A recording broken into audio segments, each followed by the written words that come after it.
We are live on YouTube now.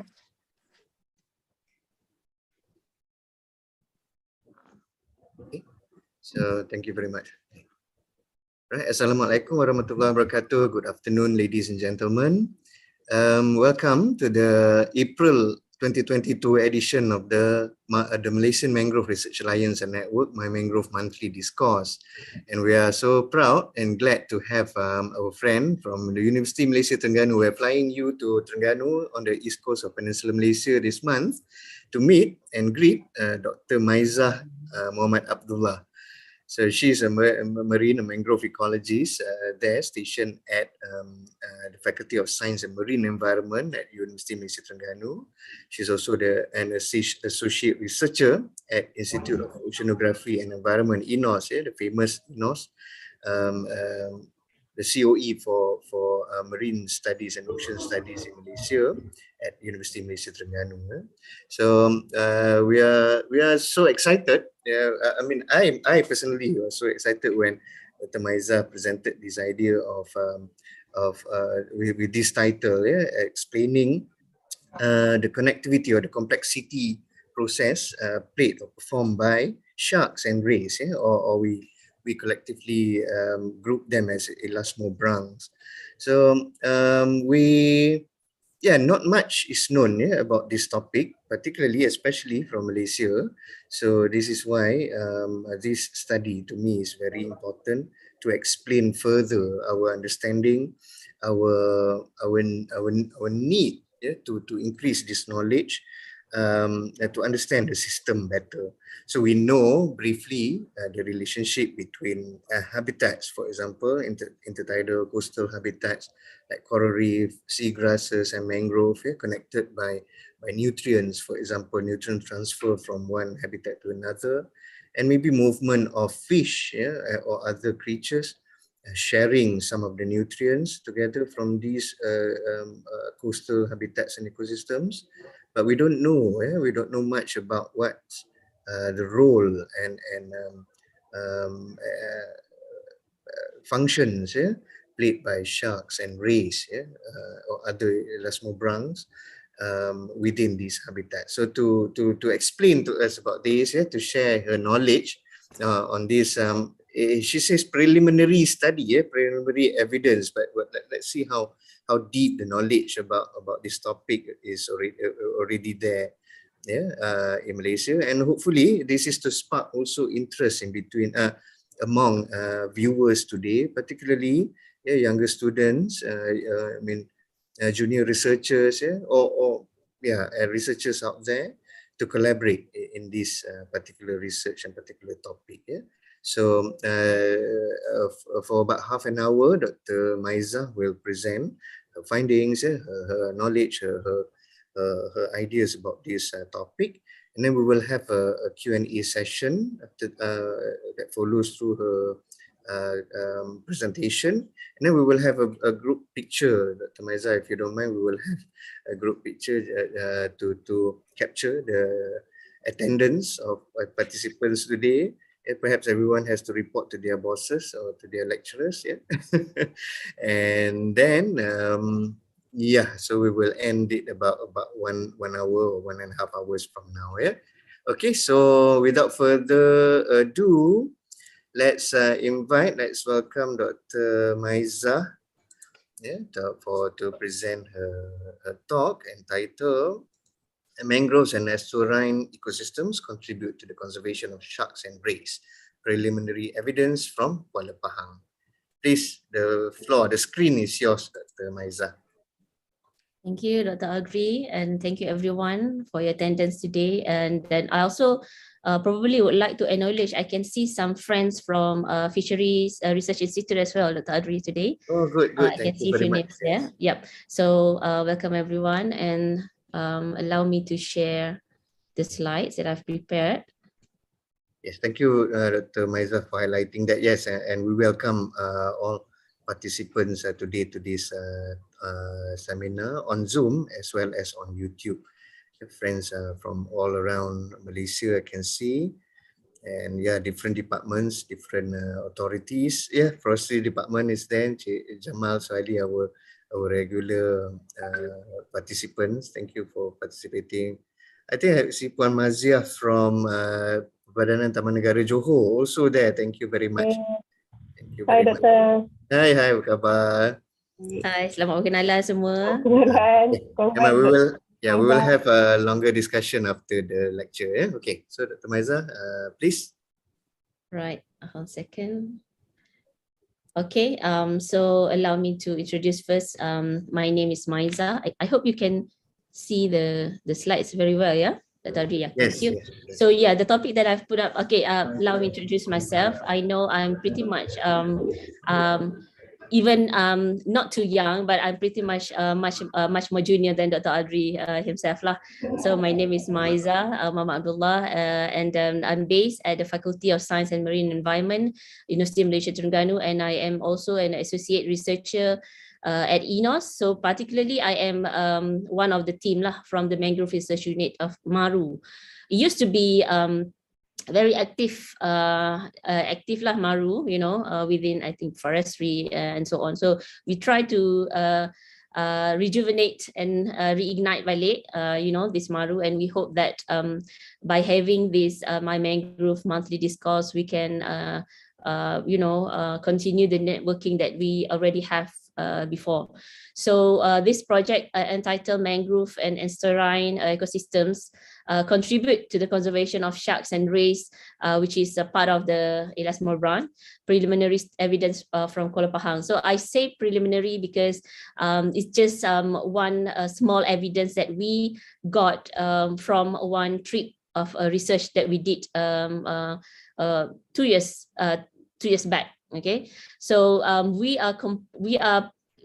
continue from there. So we from this baseline information that we have, and then we're so glad that it showed something interesting and promising for us to continue the research. So this particular research is basically mainly participated by Professor Dr. Zainuddin Bacho, which is a professor at ENOS, as well as our most respected Dr. Ahmad Ali, which is the regional vice chair of the IUCN Shark Specialist Group from the CFDAC. So Dr. Ahmad Ali has, their team basically has started this effort to conserve the mangrove, the important mangrove habitat for the juvenile sharks and rays, particularly. Especially some of the species identified as critically endangered or endangered at the IUCN. So we joined them later, and then so I'll talk about what have been seen from the first expedition that we joined them previously. So,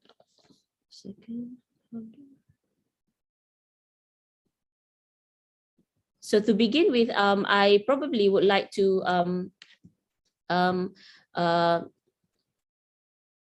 okay, so I would like to tell that we are talking, we are in a group of mangrove. Our specific interest is particularly the mangrove habitat itself.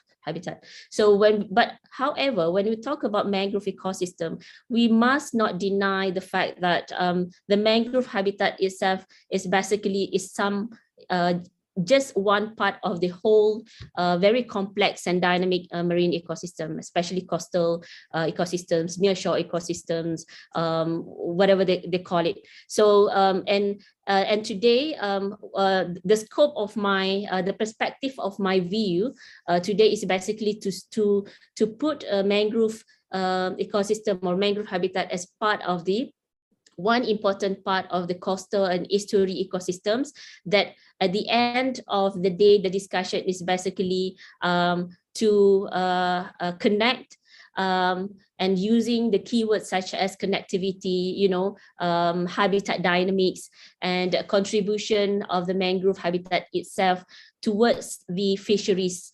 particularly in Malaysia. As what Dr. Adri mentioned initially, we've seen this kind of keywords, very popular, being used by certain countries, particularly Australia, Netherlands. But I think although many people agree with this context, of the connectivity contribution of outwelling of nutrient dynamics, but we barely seen any much evidence from local perspective or local areas. So I think although the ideas is not new, not new, but I think more effort should be actively taken by the researchers, including myself, to basically provide more evidence in terms of how much of our many critical habitats in our coastal areas, particularly to show the evidence of is there any connectivity, or how much mangrove contribute or seagrass contribute to the dynamics of the fisheries activities in our waters lah. So this is I think a quite popular infographic that mentioned about how much mangrove goods and ecosystem services divided into four main categories, which is provisioning, regulating, supporting, and also cultural services. And today, as I mentioned also at the beginning of my talk, that I will be focusing on the how much mangrove is contribute significantly towards the fisheries, as well as in terms of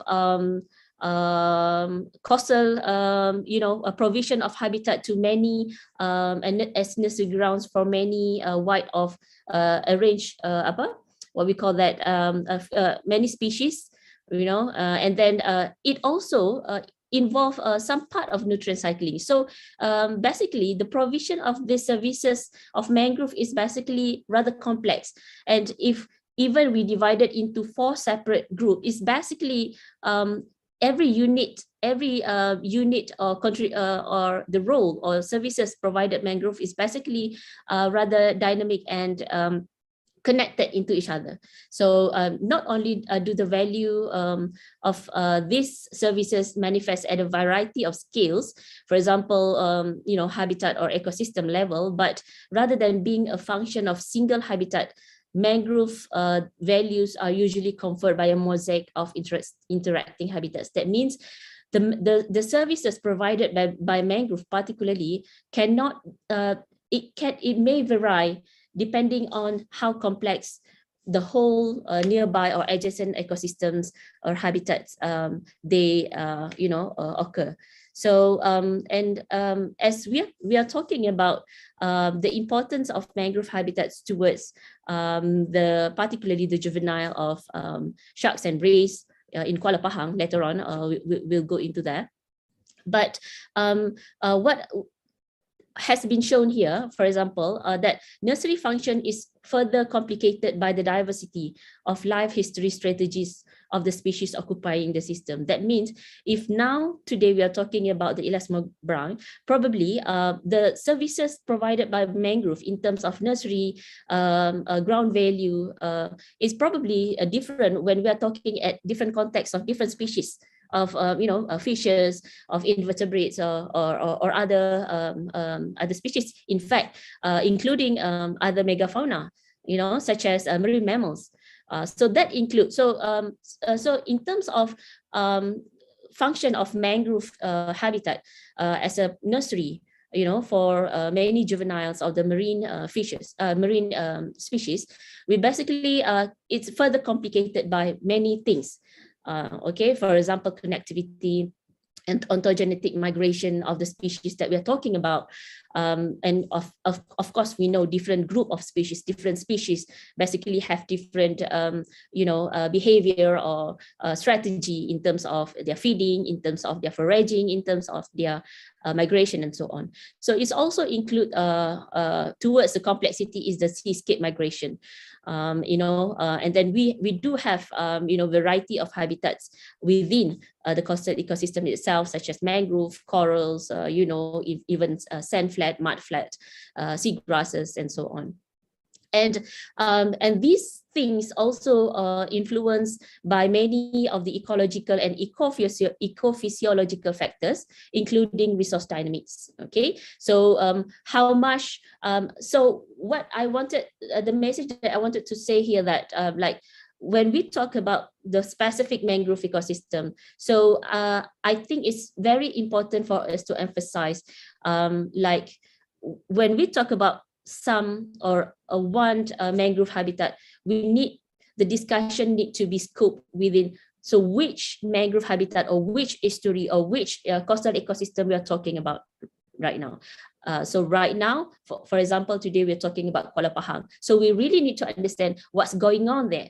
So probably the ecosystem services, the dynamics of this habitat, this mangrove habitat, to provide a habitat or nursery ground for the marine species is probably different at Kuala Pahang compared to probably Larut Matang, from Setiu and so on. So these are, I think, very important aspect that we need to emphasize whenever we speak about ecosystem services of mangroves, particularly to the fisheries, particularly to the as their role as the nursery habitat. And again, I would like to emphasize again that although we know the concept very well, we've seen and we've read and we've listened to many authors talking about this function of the connectivity of the coastal dynamic. However, we are lacking very much. We are very much lacking from the local evidence. So yeah. So and then okay, I'm quite distracted with the feature of the slide. Okay, so and here is the probably images showing, and it is quite common to see as well, you know, the example of the ontogenetic movement of the marine fishes and also foraging movement. And then we probably we probably should be able to differentiate between ontogenetic and foraging movement. So in general, it brings the meaning that you know, the movement of fishes into the mangrove or out from the mangrove, basically due to what? So if it is based on the ontogenetic movement, so it relies on the you know, behavior or physiology of the fishes, such as during the juvenile stage, they need to be within the mangrove ecosystem or mangrove habitat for protection, as well as to get food. However, for the foraging movement, it basically refers to the movement of any size or age of the fish that going specifically into the mangrove to get some food and so on. So to support these services of mangrove habitat, the mosaic of mangrove, that means you know, the shape, or probably the more popular term that people used to say is seascape. You know, so those kind of mosaic of different habitat, you know, or setting of habitat, for example, seagrasses and coral reef that occur in the coastal waters. For example, this one is within the Pacific Island, shows the complexity and also how much the importance, or when we converted the importance of habitat into the economic value, is probably again different between or among specific location of mangrove we're talking about, specific location, in fact between a region as well. Okay, so again, in order in our effort to find an evidence, a local evidence in terms of this topic, you know, connectivity and the importance of nutrients from mangrove outwelling and all those the keywords, we basically follow the theme of the Safe Deck, which they basically studying on the they wanted to conserve the important habitat of sharks and rays. So they started by looking at you know, at the data, where is the most, you know, important site or country that has a higher landing of sharks and rays. So basically we have, like, what we can see here is Perak and Pahang. So that's why they start with Pahang, and then and this is the landing of rays metric ton for Perak, Selangor, and Pahang. Still, Pahang at the east coast of Peninsular Malaysia, we can see that Pahang contribute very significantly towards the landing of sharks and rays. So in terms of this, the team from SafeDeck, they wanted to identify exactly whereabout probably the critical habitat for the group of animals. So I just need to acknowledge the work by this team. Now it used to be led by Dr. Ahmad Ali himself, but he's already retired, and then nowadays Dr. Puan Hamizah basically leading the group. Okay, so this is a beautiful view of the sunrise of from Kuala Pahang. Okay, so we did the project very close to the and then we use the facility of the LKIM Kuala Pahang, and then we can see here the image of the Eucamejan, which is basically this species is IUCN critically endangered. However, the local people, the local fishermen are allowed to take this to consume only for consumption, but the fishermen are not allowed to export them. But this species is particularly valuable for their fin. Okay, so and this is basically the trip of the SafeDeck that they went there during the monsoon season, basically from November to March, to see and to study the composition, how much of all the catch from the trawling that they use, basically how much percent is basically contributed by these juvenile sharks and rays. Okay, so another issues basically in the fisheries that probably just for me to explain today is that like the local fishermen in Malaysia, that particularly in the Peninsular Malaysia and particularly the east coast of Peninsular Malaysia, they introduced with Pukat Tunda Musim Tengkujuh, which means that the fishermen, the local fishermen, normally they apply for the special permit from the fisheries department to go into the coastal areas and using the trawling during monsoon season, specifically targeting to get the shrimps, because it's a very productive shrimps during monsoon season. And then the issues is that the use of the trawling, this fishing gear, particularly not only catching the shrimp, but at the same time collecting quite significant numbers of the juvenile of sharks and rays, including those that are within the endangered species.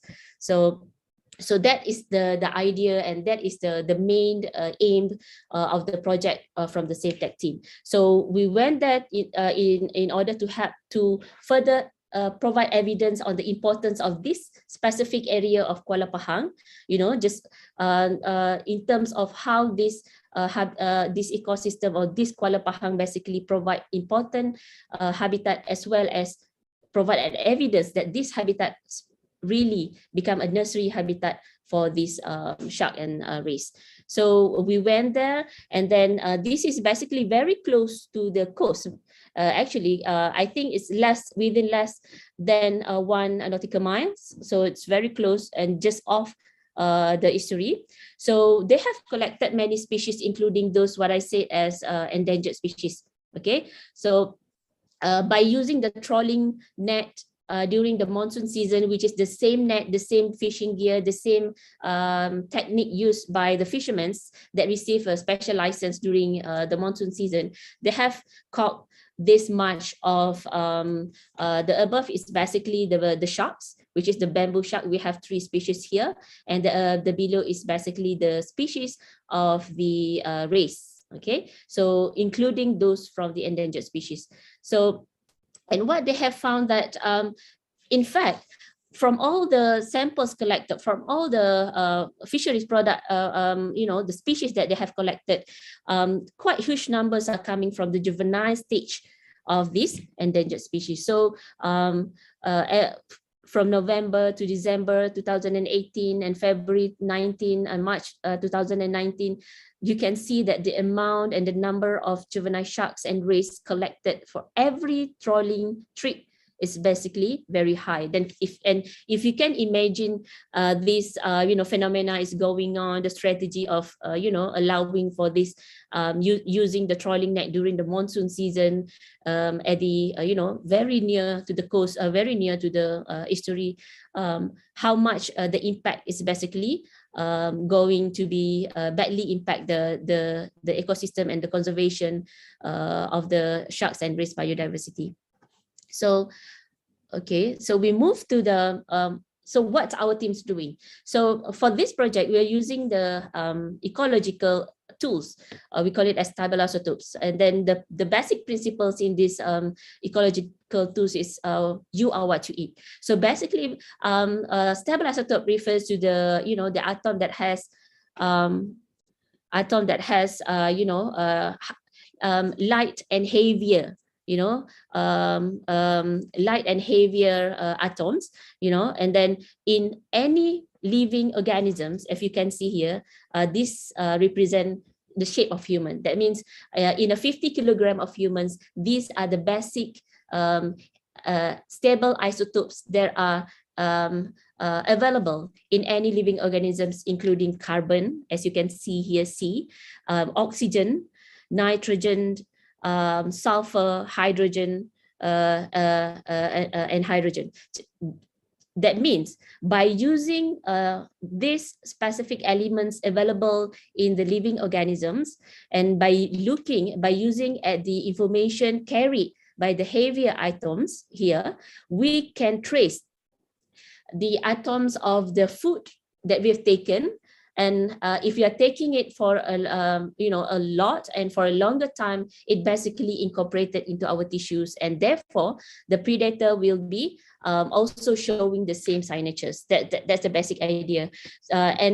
What makes it more special is that based on the carbon stabilized isotopes of marine plants, it has been shown a distinct values of the carbon, specifically on the carbon 13 for different type of mangrove plants. And you can see here, seagrasses is much more enriched, including microalgae. And what is more specific is that mangrove plants itself provide a very depleted values of the carbon. So this basically become very useful information and biomarker to trace, is there any contribution of mangrove resources to the animals that feed on them, or if they are outwelling process, if we can trace these organic materials or resources. So so this is basically showing the general ideas of the information and the useful of the how carbon 30 and nitrogen 15 can be used to describe the food web and trophic dynamics in a specific ecosystem. So in general, the idea is that imagine that we have twin babies now, and then the twin babies are born at the same time at the same mother, and then it basically have the same system and metabolism, and then but whenever you feed this one baby with broccoli that colors in green, and the another baby you feed with soy and the color in yellow, later on you'll see the changes of the stable isotopes in these twin babies. At the beginning they have the same color, but later on, depending on where they are playing, the playground, or where they are, what are they feeding. So imagine these twin babies are the shark and rays that I am referred to. So basically they should have the same information of the stable isotope, but later on, depending on how much resources they get into their diet, especially when they get too much of mangrove, they will incorporate these heavier isotopes into their tissue as well, and can be traced by the stable isotope analysis. So this basically the trawling activities that I've mentioned before, and then when they catch the fishes, they get majority of the the catch is basically from 90% is fishes, but at the same time that includes the endangered or very critically sensitive species of sharks and rays as well. So this is our work. Then we send the samples to Agency Nuclear. We thank them for providing the support of the analysis. So this is the result that we've got from the trip.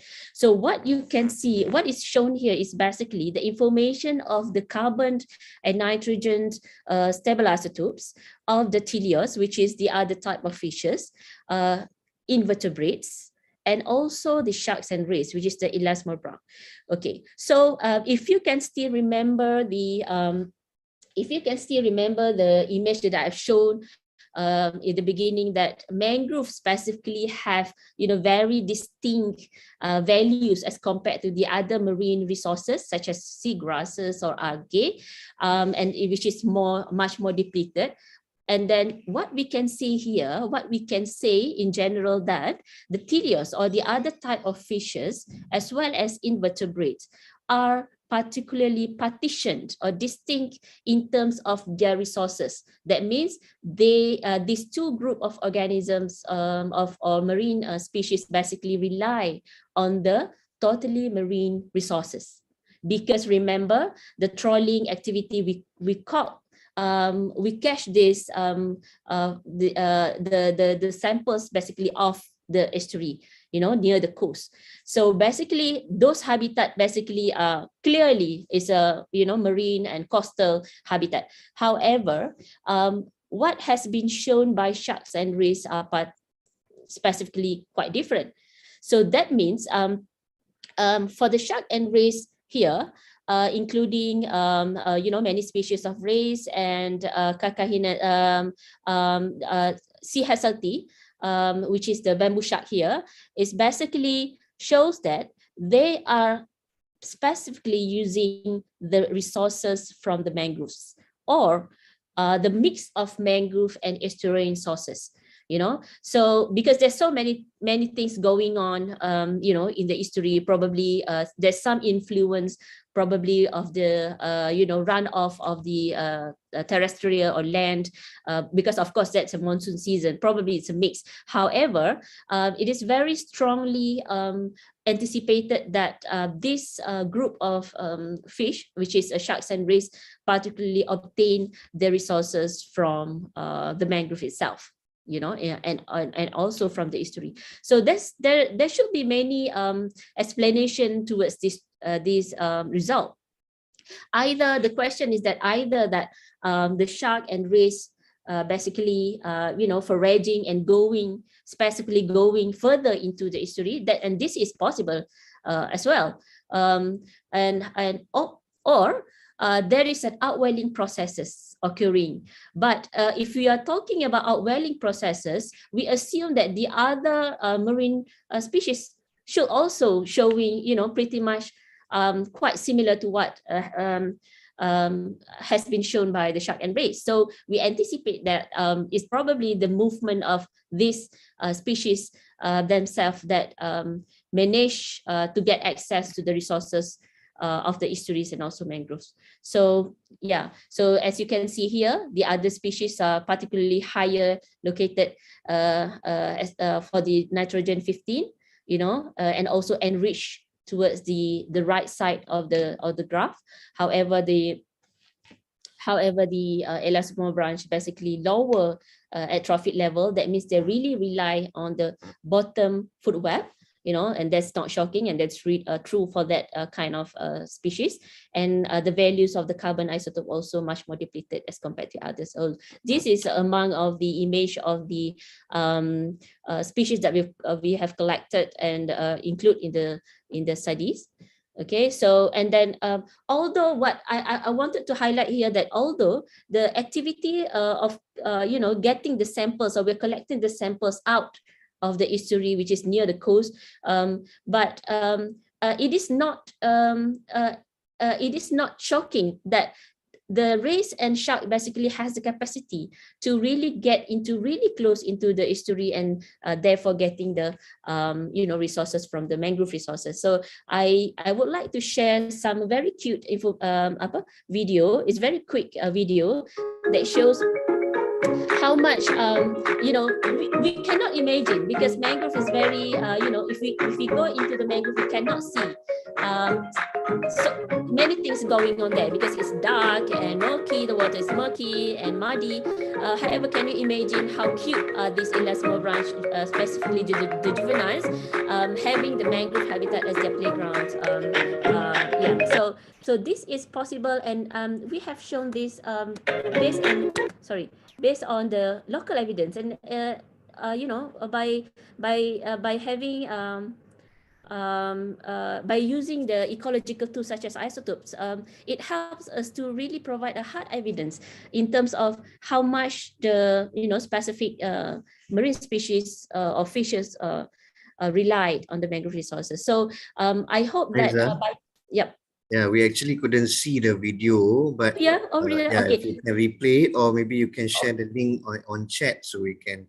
Yeah, please. Oh, it's just me that can see the video. Yeah, okay. That's right. It's okay. You can replay it if you want. Or... Yeah, sure. I can try to play again. I think I try again. So I need to stop this one. We can hear the sound, the catchy song, but not the video. Okay, so yeah, wait a second.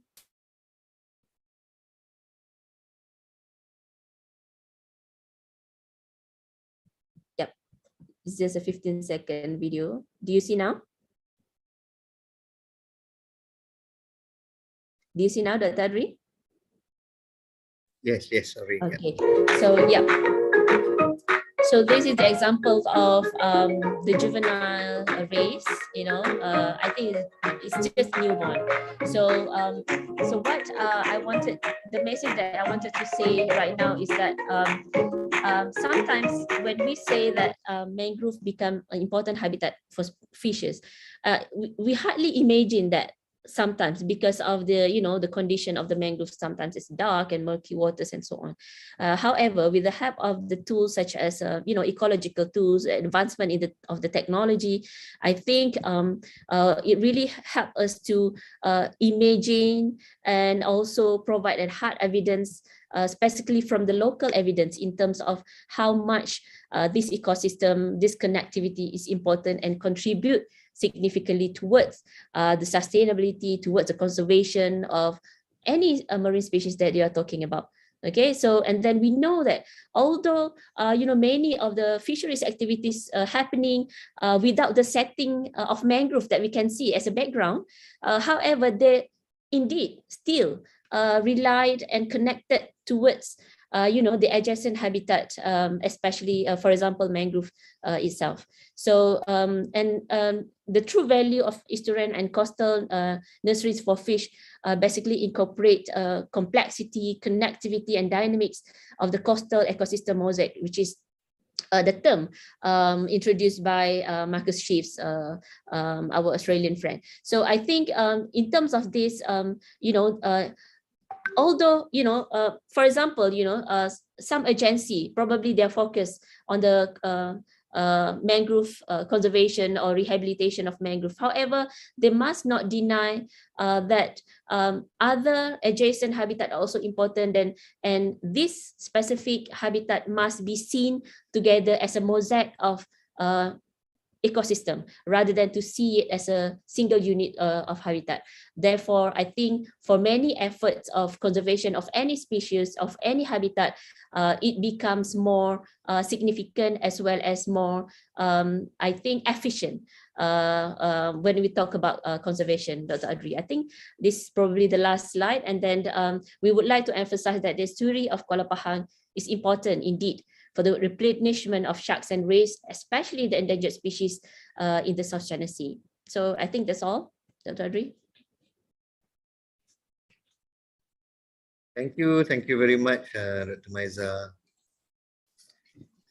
for the eye-opening and enlightening us about this knowledge. Actually, while yeah, closer to the end, actually, I was looking for this one photo I actually captured. This one photo of baby ray actually in one clear water mangrove of the east coast of Peninsula. And then I also remember very clearly while working in Australia long time ago that you can see actually rays actually stay just outside mangrove, but then they will flow, they will fly, I mean, they will swim into mangrove perhaps for feeding purposes. Yeah? So this is interesting that you are using this isotope assessment, yeah, to measure that, and it's quite obvious, I think, from your chart just now, from the graph that you've showed. It's fairly prominent. Yeah? It is the food. Yeah, but again, I need to say that just preliminary, because we just went there once for this data, and then in ecology, yeah, you probably need one or two circle, replicates, temporal replicates, and set up a location replicates, and so on lah. So that's why it is still a small evidence indeed. Yeah.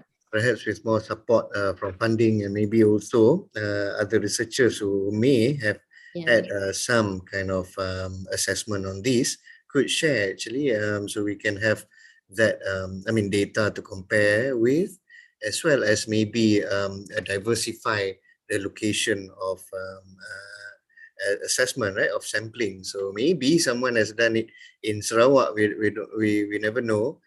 Perhaps Dr. Azani, from our friend from Unimas, and maybe some friends in UMS also could have done perhaps similar assessments, so we can just share and compare. I would like to hear maybe from I see Dr. Yusri Yusof is here.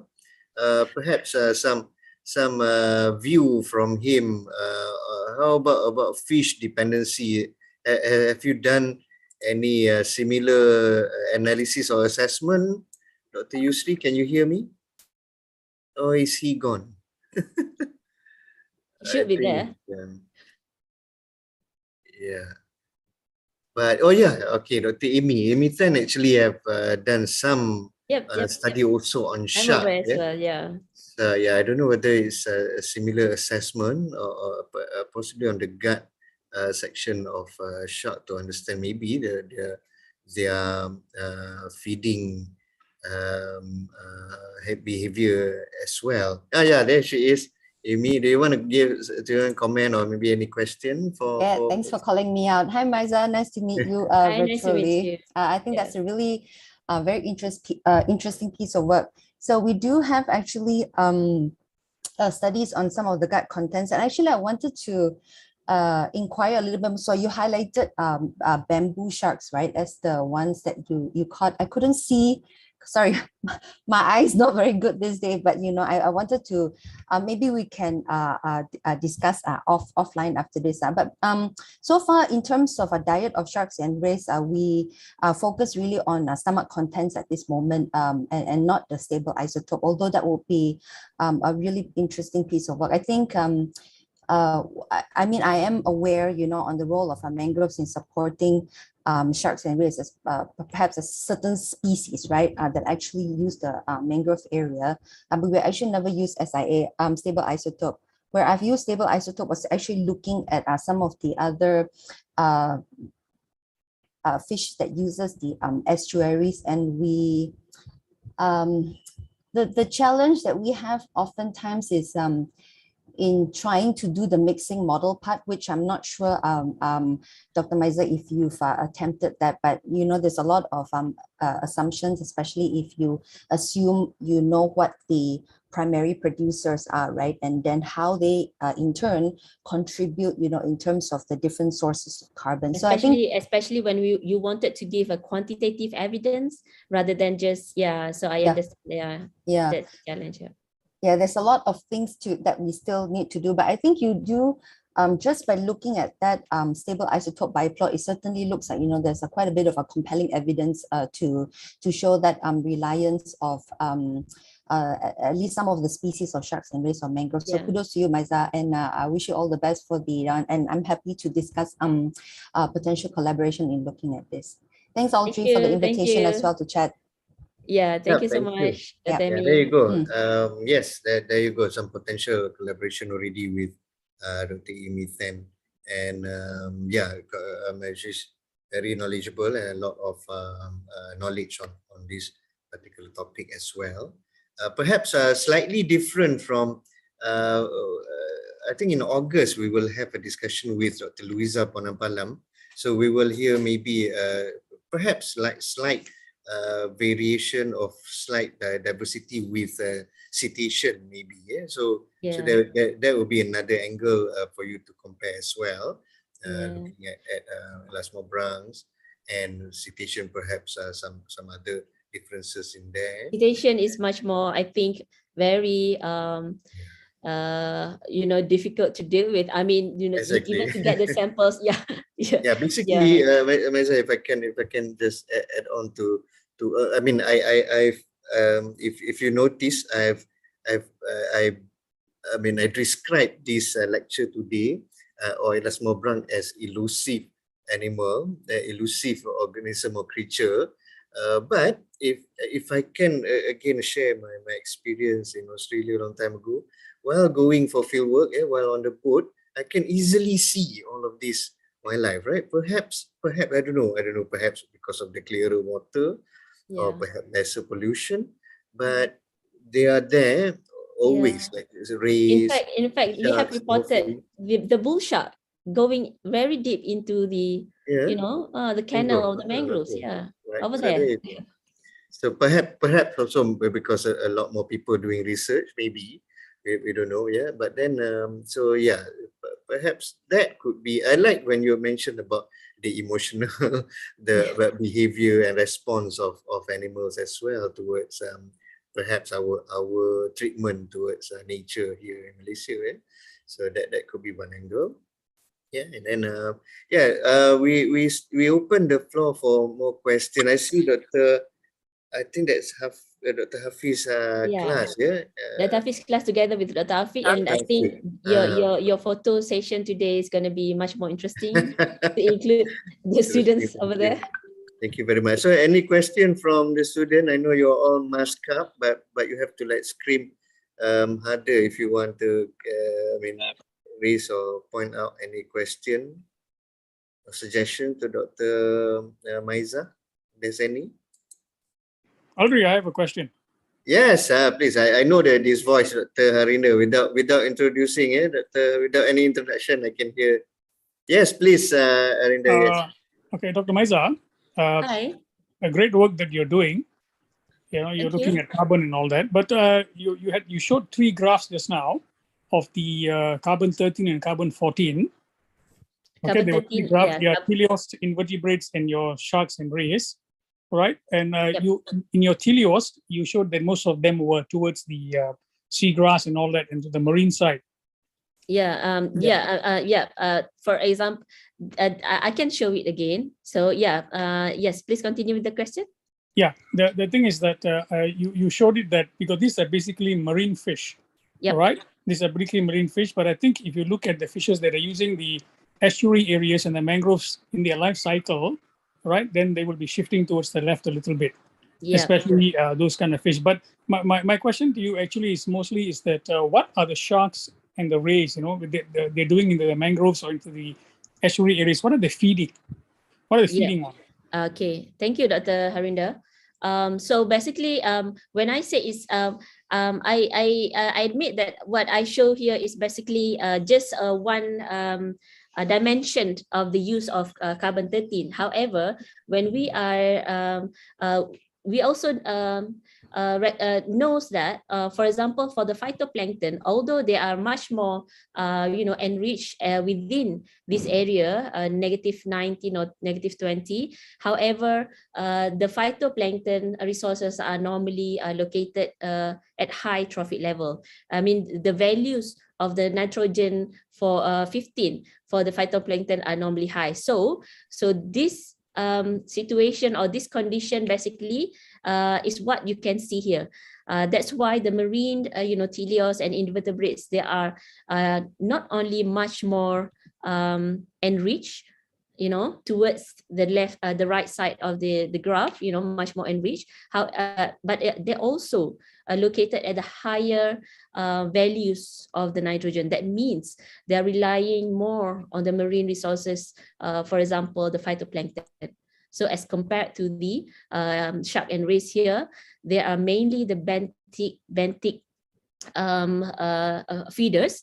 That means normally it still depends on the many type of species, but many of the rays and sharks are basically benthic feeders that feed on many type of food, small fishes, organic materials from the sediment. So that's why if you can see at the nitrogen 15 here, they're located very low of the value, and also much more depleted due to the different resources they use as compared to the other marine animals. So that's basically how we look at this image.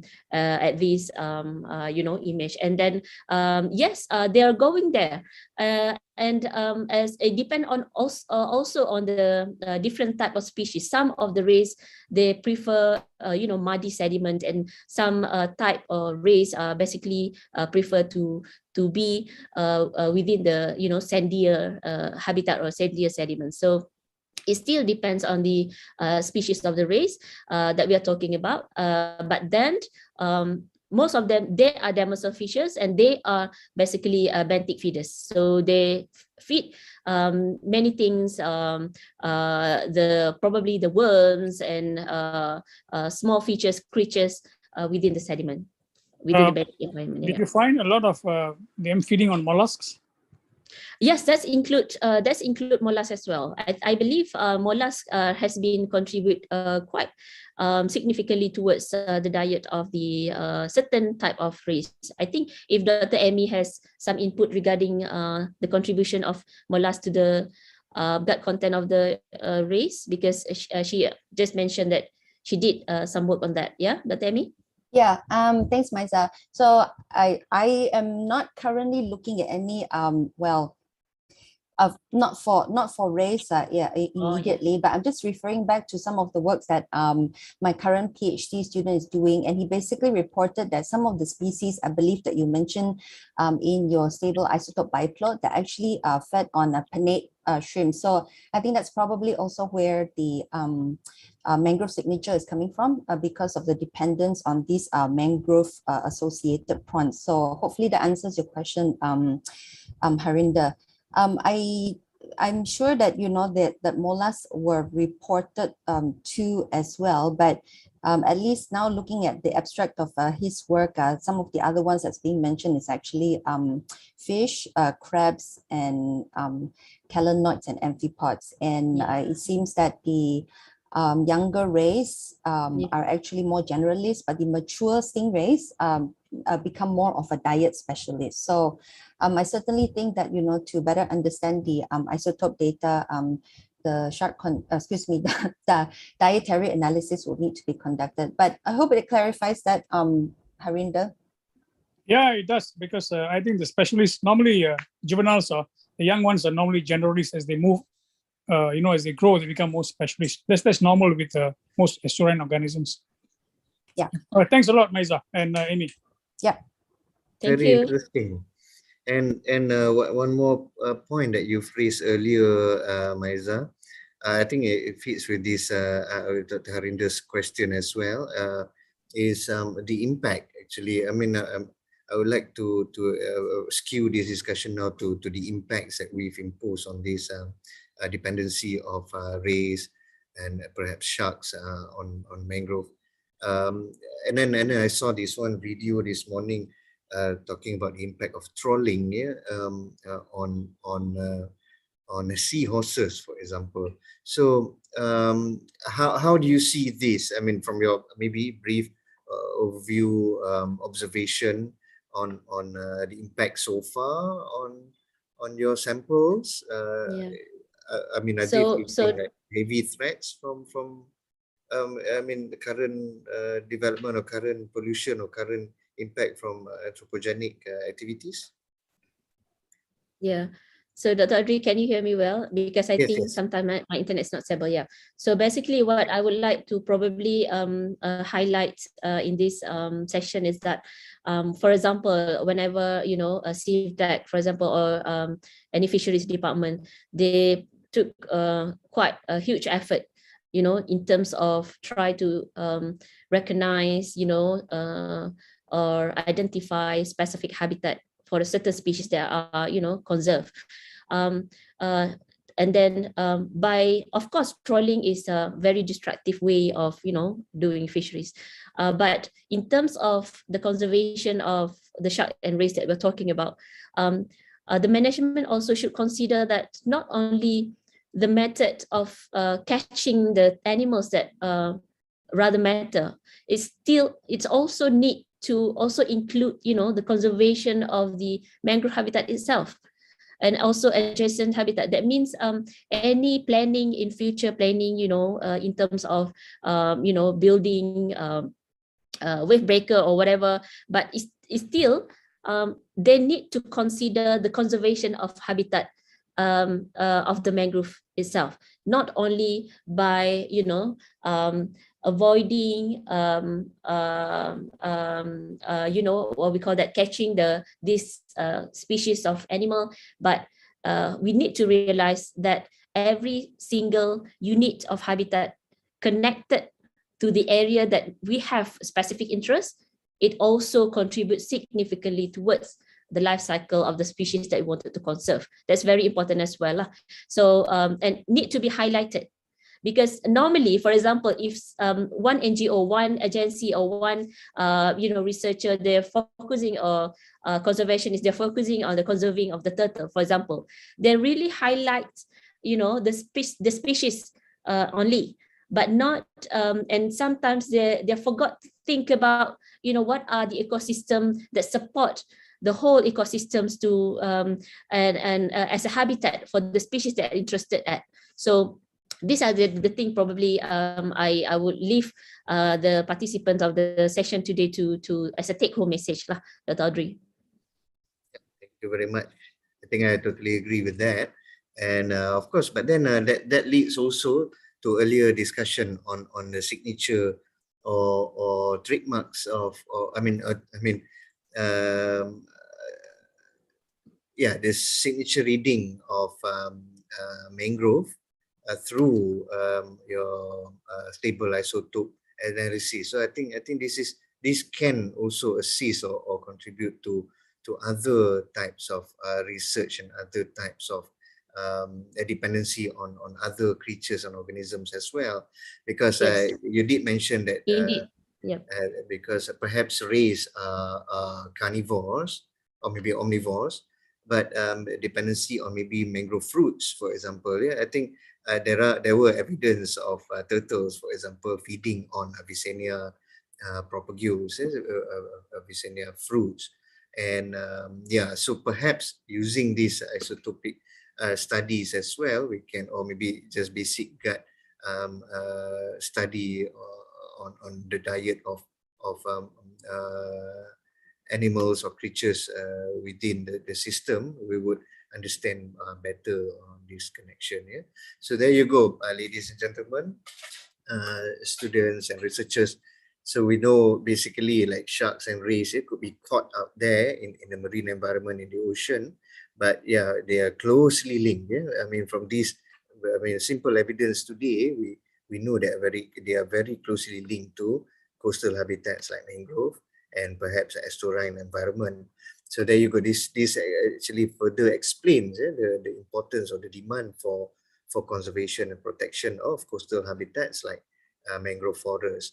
And I mean, you may not see. I mean, if you solely think of fisheries industry, right? You pump a lot of money to provide fishermen with maybe a subsidy for oil or fuel or just better boats, but you're not thinking of protecting their resource, their sources Habitat. of food, for example. Habitat for maybe their juvenile level, that depends totally on mangrove for growth and during their infancy, that you will lose the industry totally, if we don't connect it to the importance indeed. of protecting coastal habitat. So there you go. I think And Dr. Adri, it is indeed across the agency, Dr. Adri. correct. Yeah. It need to across the agency, because when if fisheries just working working with themselves, and then forestry at this at another point of perspective, having this different perspective. So if we never cross each other, so we'll never like make it to the fullest lah. Having said that, now that you've touched upon on interagency communication, you did mention someone from fisheries department. Do we have any representative from fisheries department who wants to maybe contribute some information or knowledge, or maybe efforts from the government side, if that's okay? So far, I have probably, if Mr. Ryan, I can see my friend Mr. Ryan here, Ryan, but not sure he is currently active. Yeah, Ryan Xiao here is anyone? yeah, and Mr. Ryan is from FRI Kampung Aceh, and I see, in Penang, I see. Perak. Oh, Perak, okay. Yeah, and then another friend okay. is probably Puan Hamizah herself, she's here, but not sure if they are active at the moment. Yeah, I mean, we welcome response or comments from fisheries, because yes, I think Dr. Maizah raised a good point there, because traditionally we would assume, like forest behind me, Batang is managed by forestry department, and then if you remember, I mean, the article I discussed about mitigating risk for Malaysia's mangrove, I actually highlighted National Fisheries Act, because this is an act that actually protect larger or wider marine biodiversity, if you like, which actually depend on habitats like mangrove, seagrass, and coral reef. So we tend to like actually overlook the role of National Fisheries Act on protecting mangrove. So this is where I think collaboration in between agencies must be pushed harder or further, because otherwise I agree with you, compartmentalize management of resources, because mangrove totally right in the middle, in between terrestrial and the marine or the ocean. So if this is where the gateway of whatever happens on the terrestrial would have impact on the marine and the ocean ecosystem. If you can see that from that angle, but we have to actually see it on the ecological side as well, on the biotic relationship that connects the rivers, all the sources, food resources for ocean organisms as well. And this is one of the key example of the findings, I think highlighted by Dr. Maizah. So any further plan, Dr. Maizah, for further research, or maybe you want to shout out for require for maybe bigger grants from any organization? Inshallah, we were planning for that as well, but since and we still follow closely the team of SafeDat. Right now they move into Kuala Nanasi. So they have get enough data to as evidence that specific habitat is very important, critical as a nursery ground for the shark and rays. Now they move into Kuala Nanasi, which is still in Pahang, and then I of course follow them closely, and then we are also working for the samples from Nanasi as well, in a hope that would be our spatial replicates and so on. Good that you have already engaged or established this network with SafeDat. And but perhaps I want to shout out, to shout to other colleagues and friends as well. I mean, they've spoken, Dr. Imi, Dr. Harinder, and then perhaps our friends on the Borneo side as well could also actually join or lend your hand to contribute to this knowledge. To me, this is super important, because using charismatic creature like sharks, like rays, could actually enhance better conservation and better protection of our habitats as well. I think that's key. I mean, like keystone species like tiger for central forest pine or our tropical forest, perhaps, elasmobranchs and perhaps marine mammals could be used to enhance or to push for better protection and conservation of our mangroves in particular. Because I know there are still people who cannot see the link here in between these large fishes, these predator, if you like, the ocean predator with mangrove. So and then they often, Dr. Adri, they often seize the evidence from the Western countries and the other part of the world, but not from the local. That is a much more. It hurts me very badly. So yeah, that's why I think it's very important that for example, the team of Dr. Emmy from UM, providing probably Dr. Louisa, a team of cetaceans, that they provide more evidence that related with this charismatic organism with the mangroves. Yeah, hence the monthly discourse. We will have actually Dr. Amy Then was one of the speakers for the first series in 2019. So yeah, but during that time we had all the sessions live, so we didn't have any recordings of that. Maybe we have to repeat. Dr. Amy, Dr. Arinda, the first batch of speakers in 2019. Maybe we should have another series, maybe in between interval, or maybe next year. We'll see how. We'll discuss about it. But you did mention about looking at data or evidence from other countries. How about distribution of species like rays and sharks? I mean, are there any endemic in Malaysia or uniquely Malaysian, or maybe what's the IUCN status for many of the sharks that we found here in Malaysia?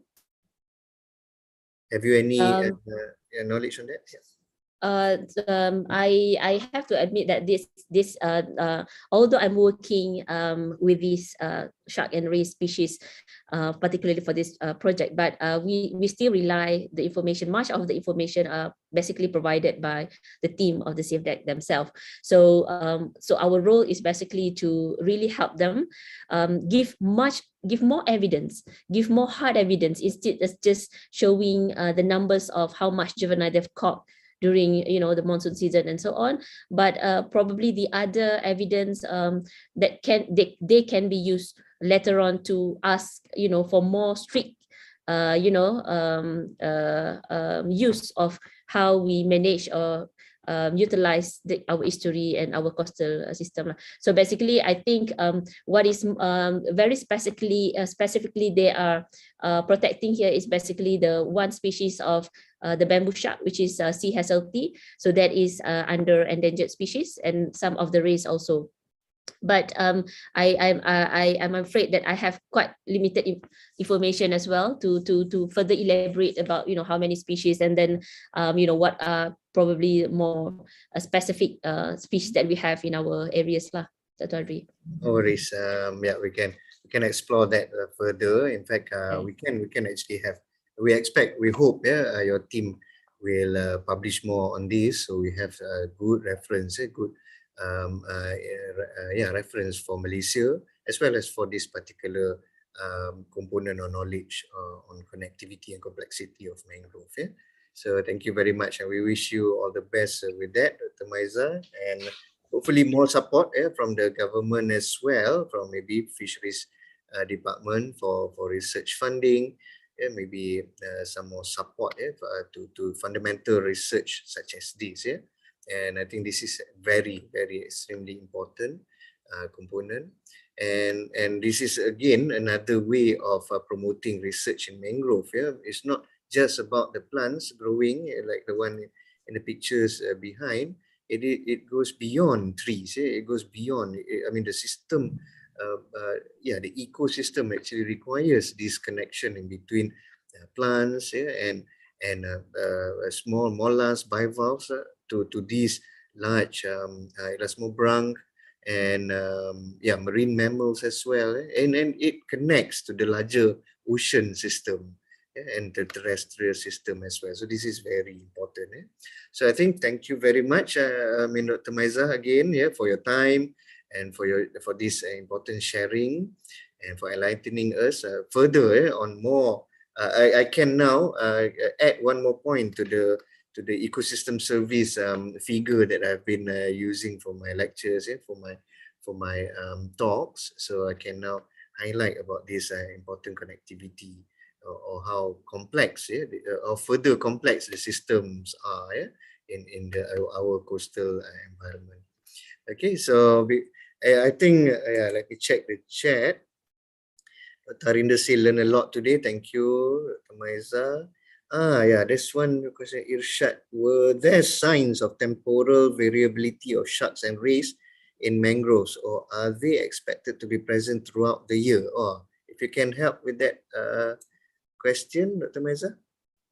Probably I can help a bit. For certain seasons, especially for the juvenile of the shark and rays, they have certain seasons that they goes to the very close to the shore to really reproduce. Produce the juvenile at a certain period of time. So basically, we probably won't be able to see, and then it match with the monsoon season lah.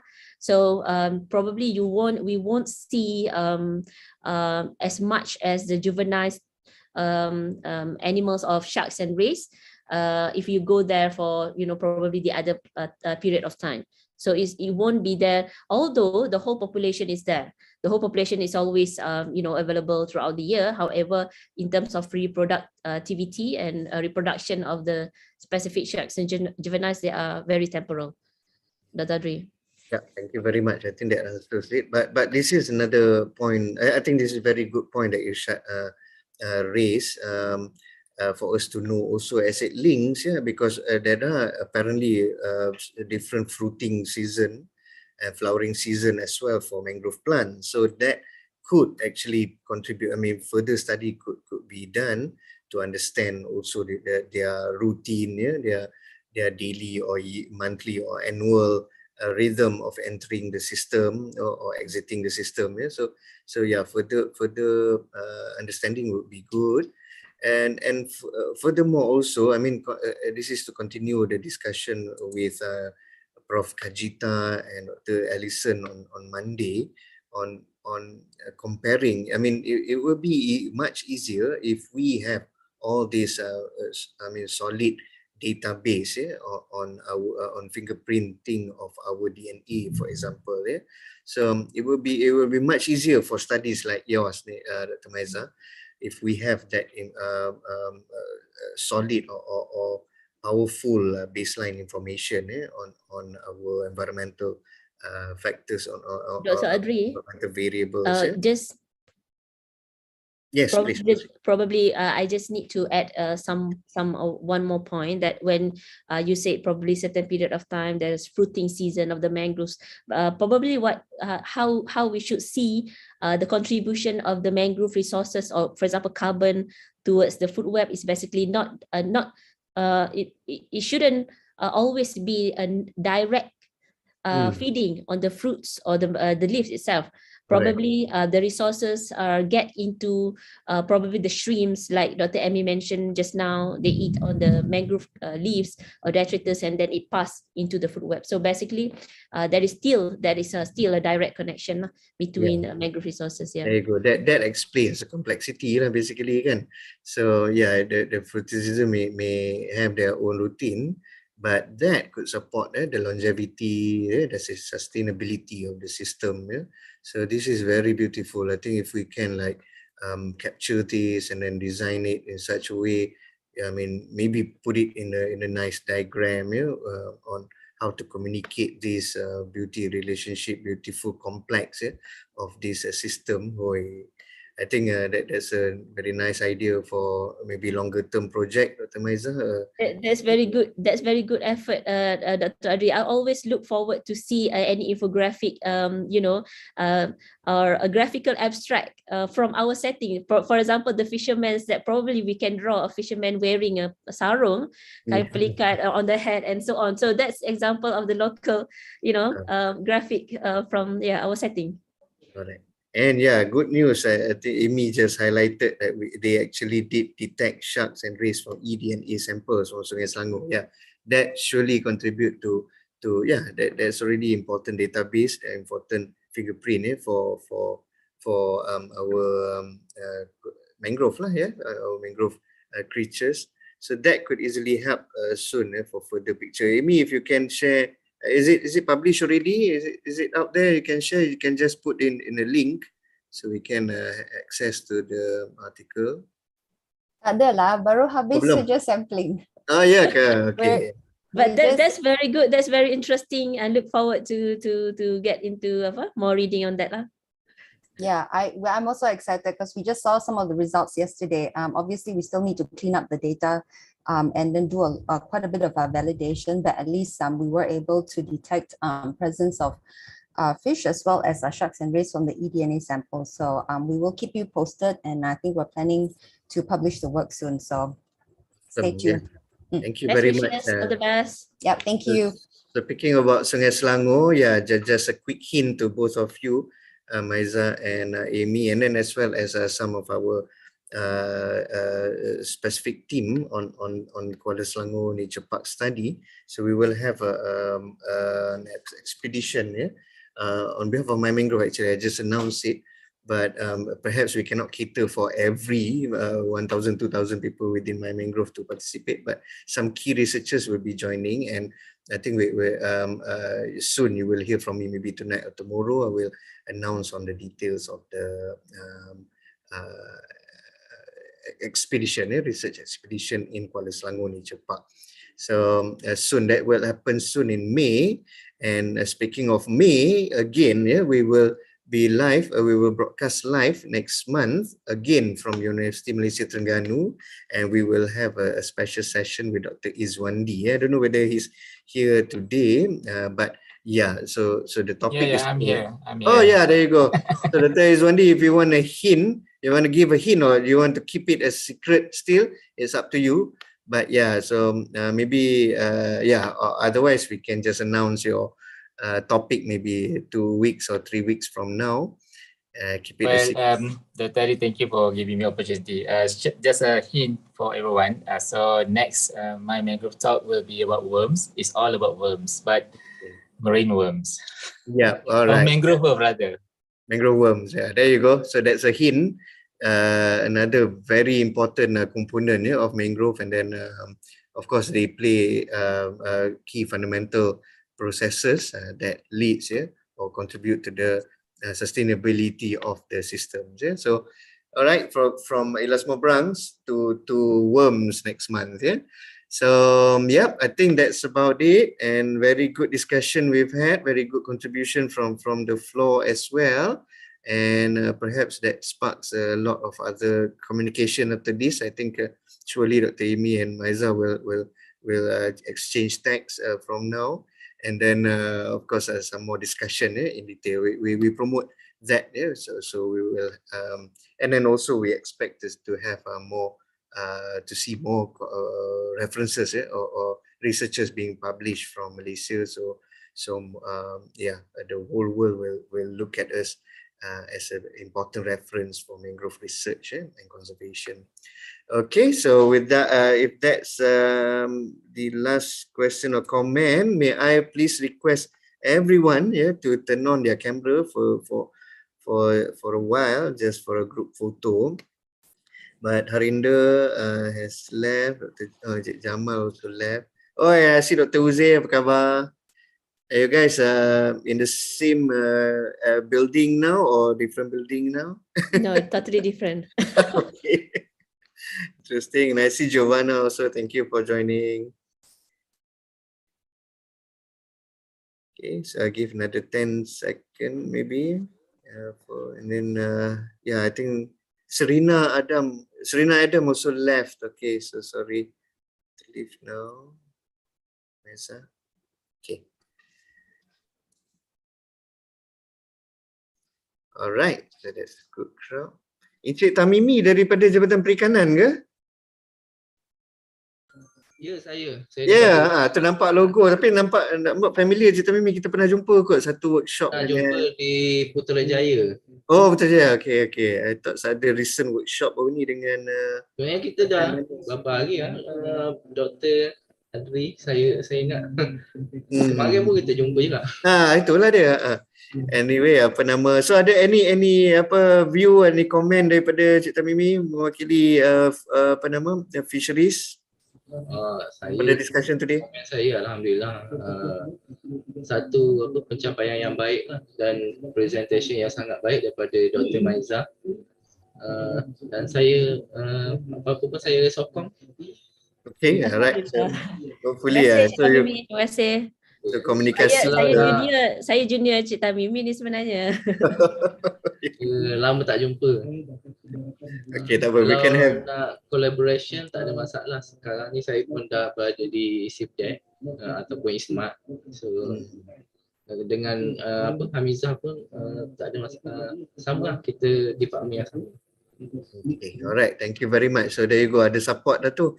So yang penting tu lah, macam kita discuss tadi Cik Tamimi, nak communicatekan sains ni ke polisi kan.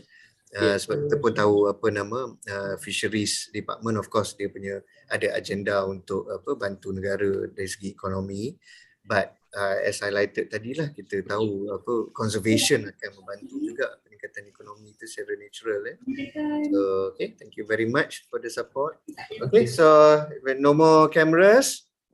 Okay, so 1, 2, 3. Okay, smile. Oh, yang ramai-ramai itu siapa? Dr. Hafiz punya kelas. Okay, please ramai-ramai, mungkin tak boleh nampak semua. Yang belakang tu mungkin boleh berdiri. Anyway, okay, 1, 2, 3. 1, 2, 3. Okay, so terima kasih banyak. Sekali lagi, we would like to thank Dr. Maizah and her team for this awesome research, and hopefully it will spark a bigger or stronger collaboration with other friends throughout Malaysia and throughout the region. And yeah, SIFDEC is a very good platform actually to promote further stronger collaboration in between within our region, and perhaps to also bridge our knowledge into policy, into laws, into enforcement of laws, and better management of our resources. So with that, thank you again to everyone, especially thank you Dr. Adri for the opportunity. Thank you everyone for joining us today. Thank you. And for our juniors there dekat kelas Dr. Hafiz tu, so hopefully this will spark more interest. We need more researchers actually in this field.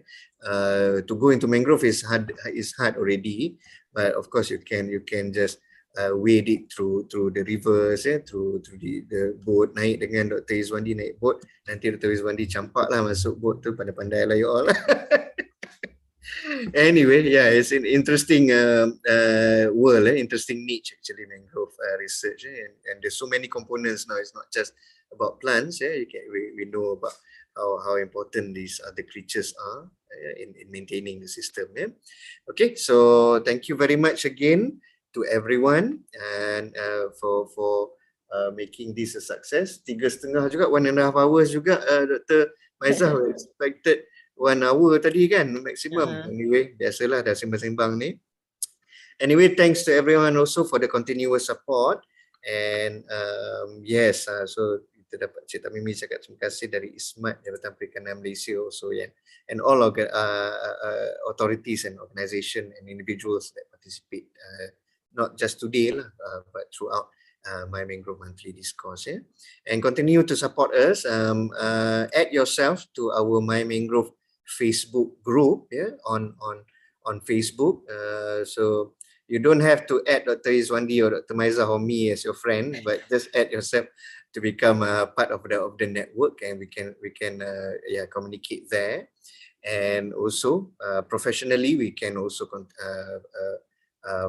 collaborate through research projects, perhaps some collaborative work on student supervision. Yeah, so yeah, students at UMT, I think this is a hotspot now for marine research, ocean research. I think INOS is doing very great job to enhance knowledge and development of science, marine science and ocean science and mangrove science at the same time, to the world. So I think keep up the good work, and yeah, perhaps anything that all of us can contribute, just shout it out loud. Yeah. Okay. All right. So again, thank you. Happy mangroving, and I see you all Selamat next berbuka month. puasa later. Oh yeah, that's right. So selamat, yeah, in between April and May there will be end of Ramadan and Hari Raya. So in advance, selamat Hari Raya to everyone, and selamat berbuka puasa lah for today, and a few more hours and a few more weeks. And after Raya, yeah, we will beraya with Dr. Izwandi through MyMangrove Monthly Discourse. Okay. So with that, thank you very much. Assalamualaikum warahmatullahi wabarakatuh. Selamat sejahtera. Waalaikumsalam. Signing off for MyMangrove Discourse. Selamat Hari Raya Dato'. Selamat.